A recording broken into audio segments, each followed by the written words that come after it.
Good day, ladies and gentlemen. Welcome to Everyday Finance with Jay. My name is Jay.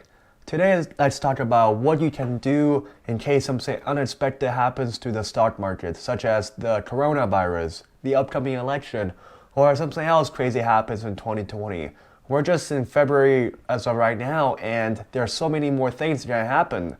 As an investor in like a stock market or your retirement account or anything else, today we're going to cover 4 things you can do to prepare for something unexpected. The first and foremost thing to do is not doing anything at all and react when something bad happens. Let's say the coronavirus is just more and more severe, and back in January on the last trading day, the 31st, the stock market got a huge shock. The Dow Jones Industrial Average lost 1.8%. And at that time, if you overreacted and sold some of your investment because you want to keep what's left, what's remaining, and not lose more, you would have lost the next following 2 trading days in which the Dow gained 0.5% and then 1.44%, almost evening out the losses.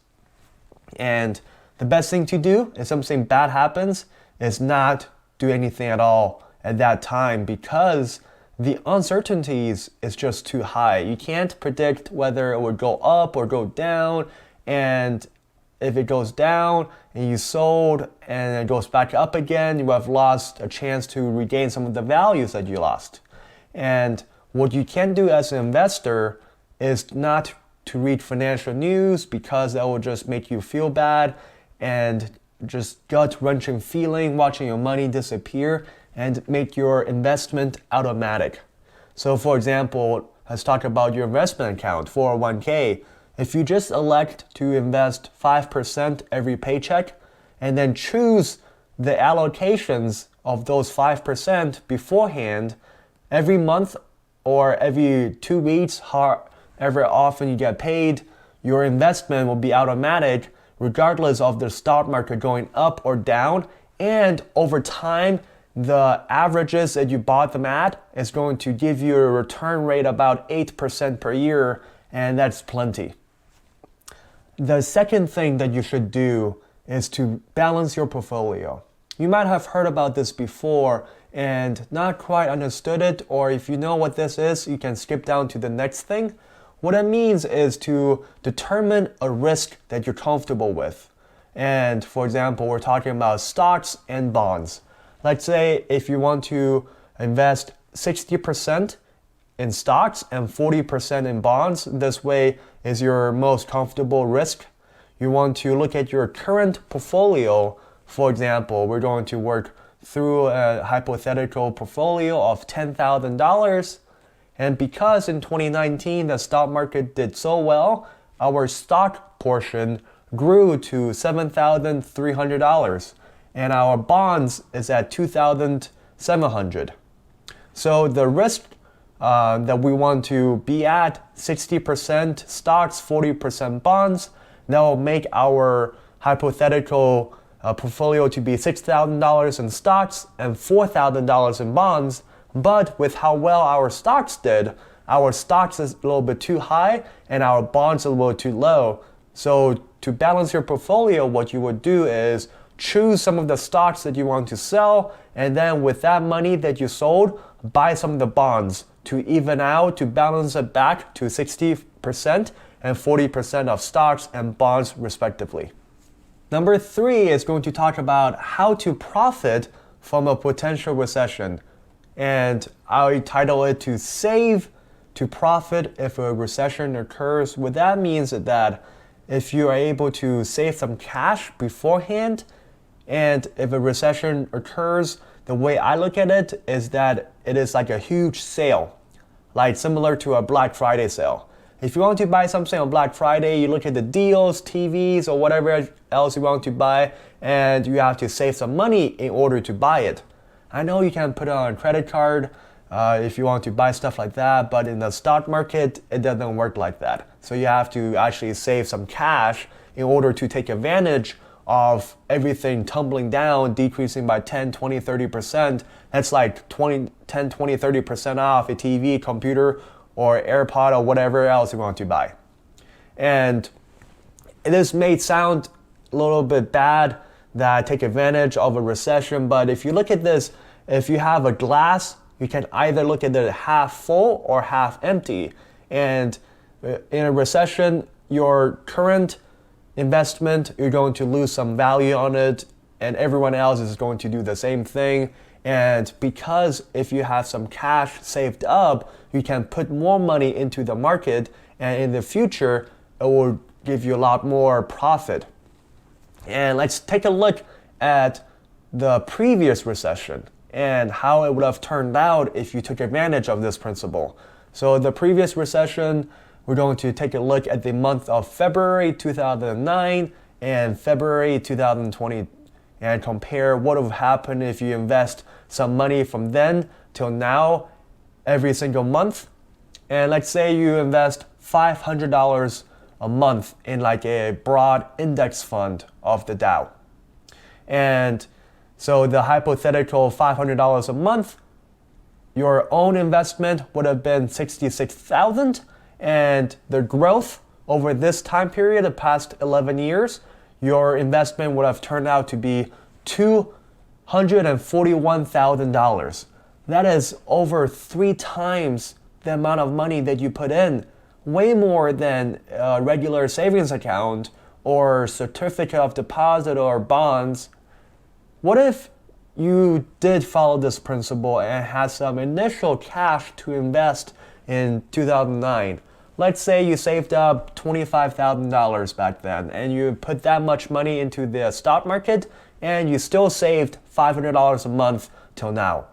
Instead of $241,000, with just the $25,000 initial investment, that's the only difference, your current value of your portfolio is over $500,000, $507,000 to be exact.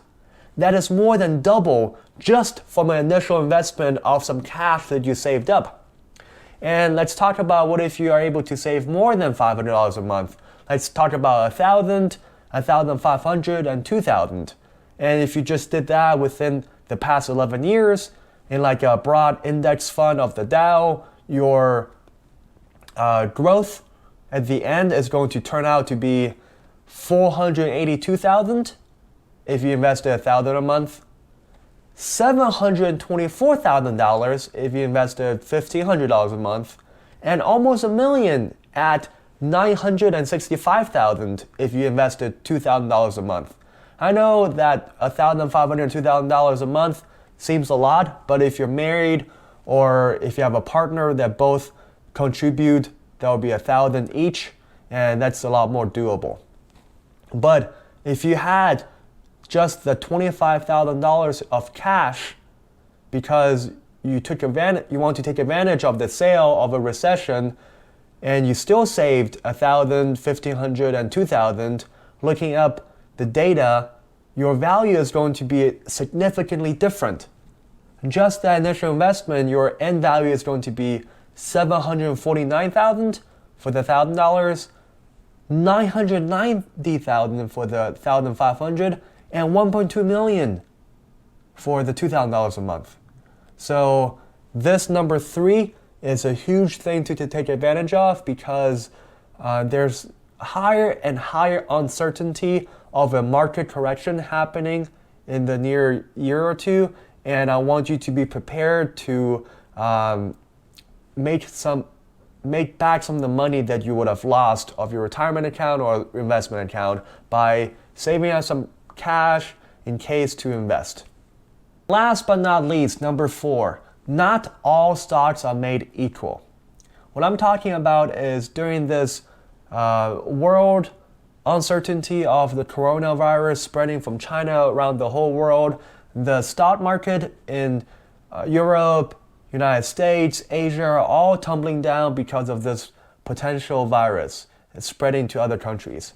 But during this time period, pharmaceutical companies that are able to develop a vaccine or medicine for this virus in the future, their stocks are growing. So for the past month, when the average stock market is going down companies such as Teva and other pharmaceutical companies have grown tremendously. For example, Teva has grown 30% in January. And let's talk about a company that's been in the news for the past week and very popular, Tesla. Even though Tesla's growth model are opening up more factories in China, the country where the virus originates from, in the past month, just January of 2020, Tesla stock has grown over 100%. That's doubling your money over a month. So if you just invest 10,000 over a month, you will have earned another 10,000. Way faster than if you just work at a full-time job. And the amount of money and growth rate that the average stock market growth at 8% per year, and that is going to be enough to plan for retirement, Tesla just grown 11 times, 12 times that what we use for calculation. So not all stocks are created equal. Even during times of uncertainties, some companies will go up while the majorities are going down. To review what we covered today, we covered 4 things you can do as an investor to prepare for uncertainties, coronavirus, the election, or something else bad happens in 2020. And let's review what they are. Number 1 was to not react and sell. Because after the stock market goes down, it might come back up again, and I don't want you to lose out of regaining some of the value that you have lost. Number 2 is to balance your portfolio. Balance at least once a year, twice or 3 times a year, as often as you deem fit. Number 3, save up some cash in order to invest when the stocks are going down, because if you invested on Friday when the stock market, everything was coming down, you would have gained some money the first 2 days in February of 2020. Or if you invest in Tesla just a little bit, you would have profited a lot more.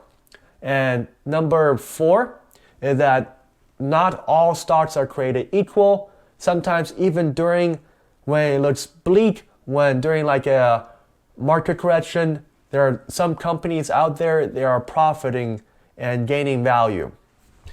Thank you so much everyone for supporting this channel. What I want to do is to help out as many people as possible. Please comment down below with any financial questions that you may have. I love to address them all. Please subscribe, like this video, and click on the notification bell not to miss another video of mine.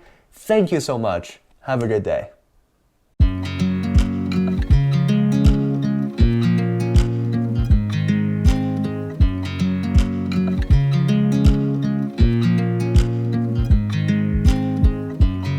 I watch you as you drive